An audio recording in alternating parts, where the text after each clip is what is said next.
একটি কারণে যে অনেকদিন পর আমার মনে হলো যে আমিও বোধহয় একজন লেখক। আমি যখন আসিফ নজরুলের পাশে বসেছিলাম তখন আসিফ নজরুল আমাকে অনেকটা ফিস স্বরে জিজ্ঞেস করলেন, আপনি কি বইটা পড়েছেন? এটা জিজ্ঞেস করাটা খুবই স্বাভাবিক। খুব বিখ্যাত একজন গ্রন্থ সমালোচক, তিনি কবিতাও লিখতেন, সিডনি স্মিথ। সিডনি স্মিথ সম্পর্কে একটা কথা বাজারে প্রচলিত আছে যে তিনি বলেছেন, I never read a book before reviewing it because it creates a prejudice. আগে যদি আমরা বই পড়ে ফেলি, বই সম্পর্কে একটা পক্ষপাত জন্মগ্রহণ করতে পারে। সুতরাং নিরপেক্ষ গ্রন্থ আলোচনার জন্য বইটা না পড়াই উত্তম। কিন্তু আমার দুর্ভাগ্য, আমি বইটা পড়ে ফেলেছি, কাজে আমার কথাবার্তা করি খানিকটা পক্ষপাত দুষ্ট হবে। আমার একজন সহকর্মী ধরিয়ে দিলেন যে আমি বোধহয় ভালো কিছু বলতে পারবো না, কাজেই আমার আলোচনার সুবিধার জন্য একটা ছোট্ট ইউটিউবের অংশ আমার কাছে পাঠিয়ে দিলেন এবং বললেন যে এটা দেখলে পরে আপনার কথা বলতে সুবিধা হবে। তো সেটাও ছিল একটা সমালোচনা। এই বইটা, এটা হচ্ছে 11তম সংস্করণ। বইটা যখন প্রথম বেরোয় তখন একটা প্রকাশনা উৎসব হয়েছিল। সেই উৎসবে একজন মাত্র দর্শক বলি আর শ্রোতা বলি উপস্থিত ছিলেন। সেখানে তাকে জিজ্ঞেস করা হয় যে আপনি এই যে বইটি পড়েছেন কিনা।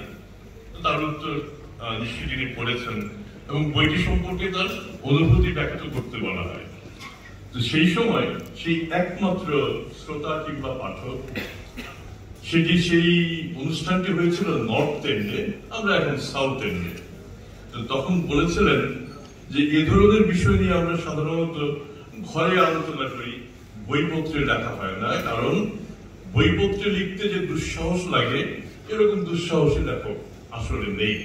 আর আরেকটা বিষয় তিনি বলেছেন যে ফ্রিডম নিয়ে লিখতে হয়, এই ধরনের বই লিখতে গেলে ফ্রিডম অনেকটা সংকুচিত হয়ে যায়।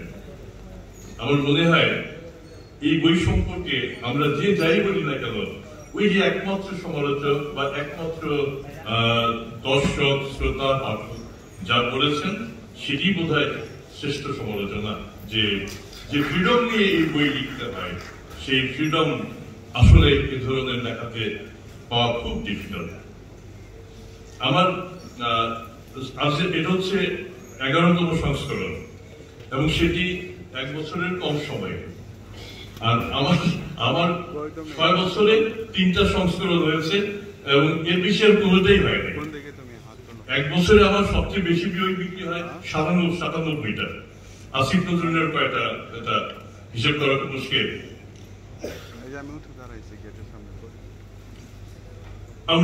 আমি নিজে 2010 কিংবা 11 সালের দিকে একটা লিখেছিলাম যে আমাদের পছন্দের একটা সীমাবদ্ধতা আছে।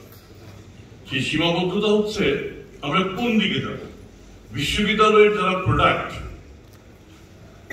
একটি বিশেষ রাজনৈতিক কারণে সেই প্রোডাক্ট তৈরি করে হয় ধর্ষণকারী কিংবা খুনি, এর মধ্যে আমাদের পছন্দ সীমাবদ্ধ রাখতে হয়। আমরা কোন দিকে যাব, ধর্ষণকারী না খুনি? এই যে দোদুল্যমানতা আমাদের এর চেয়ে ভালো কিছু কিন্তু একটা সময় এবং একটা পরিস্থিতি এবং একটা রাজনীতি দেয় না।